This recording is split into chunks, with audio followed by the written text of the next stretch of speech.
नमस्कार दोस्तों, आप देख रहे हैं समय बिहार और मैं अभिषेक।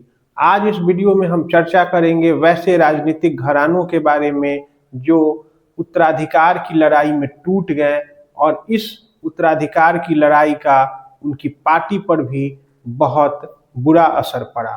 अगर हम अभी ताज़ा उदाहरण लें तो इसमें हम देखते हैं कि बिहार विधानसभा चुनाव के परिणाम आते ही आरजेडी की पार्टी और उनके परिवार में कलह सा मच गया। हमने देखा कि किस तरह से रोहिणी आचार्य ने सोशल मीडिया पर आकर के पोस्ट डाला और कहा उस पोस्ट में कि मैं राजनीति से संन्यास लेती हूं। साथ ही उन्होंने कहा कि मैंने अपने परिवार का त्याग कर दिया है। तस्वीरों और वीडियोज में वो रोते हुए पाई गईं और काफ़ी इमोशनल होते हुए उन्होंने कहा कि मेरा कोई परिवार नहीं है और मैंने गलती किया कि मैंने अपनी किडनी अपने पिता को दी। हालांकि लालू परिवार के लिए ये सब कुछ नया नहीं था। अभी कुछ दिनों पहले ही उनके बड़े बेटे भी परिवार से बेदखल कर दिए गए थे, साथ ही उन्हें पार्टी से भी निकाल दिया। हालांकि जब ये सब कुछ हो रहा था तो इसके पीछे दो लोगों के नाम लिए गए। उनमें से एक संजय यादव, दूसरे रमीज नेमत थे। लेकिन ये बात तो रही लालू प्रसाद यादव के परिवार की।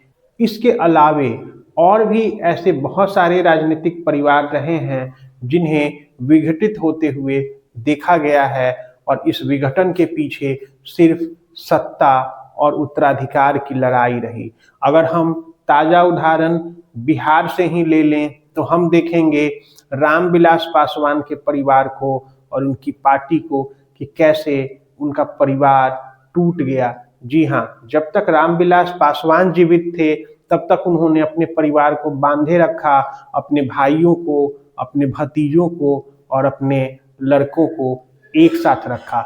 जैसे ही उनकी मृत्यु होती है तब हम देखते हैं कि चिराग पासवान जो कि उनके पुत्र हैं वो अलग रास्ते निकल जाते हैं और उनके भाई पशुपति पारस अलग राह पे निकल जाते हैं। इसका परिणाम होता है कि परिवार तो टूटता ही है, पार्टी भी टूट जाती है और आज के समय में हम कह सकते हैं कि पशुपति पारस धूल फाक रहे हैं और रामविलास पासवान की पार्टी और उनके असल उत्तराधिकारी चिराग पासवान बन गए। अगर हम बिहार के पड़ोसी राज्य उत्तर प्रदेश का रुख करें तो वहां भी ये लड़ाई हमें देखने को मिली जब समाजवादी पार्टी के संस्थापक मुलायम सिंह यादव अपने बेटे और अपने भाई के बीच लड़ाई को नहीं रोक सके। यहाँ भी इस लड़ाई के केंद्र में उत्तराधिकार ही रहा और पार्टी ही रही। जी हाँ, हम बात कर रहे हैं मुलायम सिंह यादव के बेटे अखिलेश यादव और उनके चाचा शिवपाल यादव के लड़ाई की। इस लड़ाई के वजह से उन्हें साल 2017 के विधानसभा चुनाव, इसके अलावा साल 2022 के विधानसभा चुनावों में भी घोर असफलता देखने को मिली और पार्टी को बहुत बड़ा नुकसान हुआ। हालांकि बाद के वर्षों में हमने देखा कि शिवपाल यादव अखिलेश यादव के करीब आ गए, लेकिन तब तक बहुत बड़ा नुकसान हो चुका था। अगर हम बात करें महाराष्ट्र की तो वहाँ के भी एक शक्तिशाली राजनीतिक परिवार पवार परिवार की बात हम कर सकते हैं।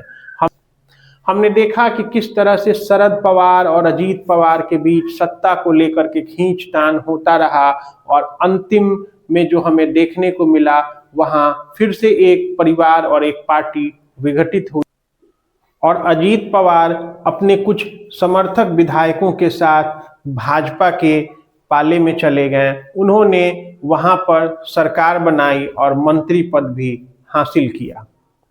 ठीक इसी तरह की खींचतान सालों पहले बाला साहब ठाकरे के परिवार में भी देखने को मिला था, क्योंकि जब बात आई थी अपना उत्तराधिकारी घोषित करने की तो बाला साहेब ठाकरे ने इसके लिए अपने बेटे उद्धव ठाकरे को चुना था, जबकि राज ठाकरे जो उनके भतीजे थे वो अपना दावा पेश कर रहे थे। बाद में राज ठाकरे बाला साहब ठाकरे की पार्टी से अलग हो जाते हैं और वो महाराष्ट्र नवनिर्माण सेना का गठन करते हैं। ठीक इसी तरह का मामला हमें तेलंगाना में भी देखने को मिला। जब केसीआर के उत्तराधिकारी की बात हुई तो उनके बेटे केटीआर और उनकी बेटी कविता के बीच बहुत ज्यादा संघर्ष देखने को मिला। अगर हम आंध्र प्रदेश की बात कर लें तो वहां भी ऐसा ही कुछ वाकया रहा, जब वाईएसआर कांग्रेस के अध्यक्ष जगनमोहन रेड्डी और उनकी बहन के बीच भी इसी तरह के उत्तराधिकार की लड़ाई देखने को मिली। हालांकि ऐसे बहुत सारे उदाहरण हैं जहां पर एक परिवार लगातार एक साथ रहते हुए किसी पार्टी को सफलतापूर्वक चला रही है और बहुत सालों से सत्ता पर काबिज भी है। अंत में इस मुद्दे पे आप अपनी राय लिख दीजिएगा कमेंट बॉक्स में और हमारे वीडियोज को लाइक कीजिए, हमारे चैनल को सब्सक्राइब कीजिए। धन्यवाद।